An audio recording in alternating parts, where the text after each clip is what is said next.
ఏపీలో నేతల భవిష్యత్తును మహిళలే తేల్చబోతున్నారా? రాష్ట్రంలో మహిళల ఓట్లన్నీ ఒకవైపే పడ్డాయా? మహిళల తీర్పు పురుషుల కంటే భిన్నంగా ఉండబోతోందా? ఆయా నియోజకవర్గాల్లో గెలుపోటములు అతివల చేతిలోనే ఉన్నాయా? ఏపీలో మొత్తం ఓటర్లు 4,13,33,702 మంది.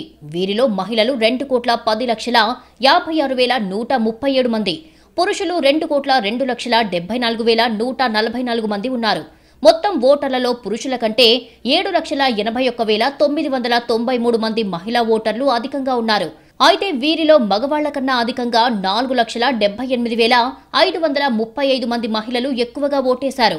రాష్ట్రంలోని చాలా నియోజకవర్గాల్లో మహిళల ఓట్లే ఎక్కువగా పోలయ్యాయి. 41 నియోజకవర్గాల్లో పురుషుల కంటే మహిళల ఓట్లే 5,000 కన్నా అధికంగా పడ్డాయి. మహిళా ఓట్లు అధికంగా పోలవడంతో అవి తమకే పడ్డాయని వైసీపీ క్లెయిమ్ చేసుకుంటోంది. డీబీటీ ద్వారా ప్రభుత్వం ఇస్తున్న పథకాలన్నీ మహిళల అకౌంట్లోనే వేస్తున్నారు. పక్కా ఇళ్లు, స్థలాలు కూడా మహిళల పేర్ల మీదే ఇస్తున్నారు. అందుకే మహిళల ఓట్ల మీద వైసీపీ పూర్తి నమ్మకంతో ఉంది. సాధారణంగా మహిళా ఓటర్లు ఎక్కువగా ఉన్న నియోజకవర్గాల్లో వారి ఓట్ల శాతం అధికంగా ఉండడం సహజం. కానీ కొన్ని చోట్ల మహిళా ఓటర్లు ఉప్పెనలా వచ్చి ఓటు వేశారు. ఉదాహరణకు ఇచ్చాపురంలో పురుషుల కంటే 7,000 మంది ఎక్కువ మహిళా ఓటర్లు ఉన్నారు.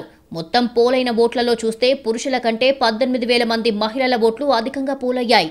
పలాసల ఓటర్ల జాబితా ప్రకారం పురుషుల కంటే మహిళలు 5,000 మంది ఎక్కువ. కానీ ఓటింగ్ విషయానికి వచ్చేసరికి పురుషుల కంటే 11,577 మంది మహిళలు అధికంగా పోలింగ్ కేంద్రాలకు వచ్చి ఓట్లు వేశారు. రాష్ట్ర వ్యాప్తంగా ఇలాంటివి 41 నియోజకవర్గాలు ఉన్నాయి. గ్రామీణ, పట్టణ ప్రాంతాల్లో ఇదే పరిస్థితి కనిపిస్తోంది. Vizianagaram, Srikakulam, Vizag east, Vizag south, Vizag west, Kakinada city, Kakinada rural, Machilipatnam, Guntur west, Ongole, Kadapa నియోజకవర్గాలలో మహిళలే ఎక్కువగా ఓట్లేశారు. అయితే వైసీపీ అంచనా వేస్తున్నట్టు జరిగితే ఈ నియోజకవర్గాల్లో ఆ పార్టీకే మొగ్గు ఉండాలి. మరి అలా ఉంటుందా లేదా వేచి చూడాలి.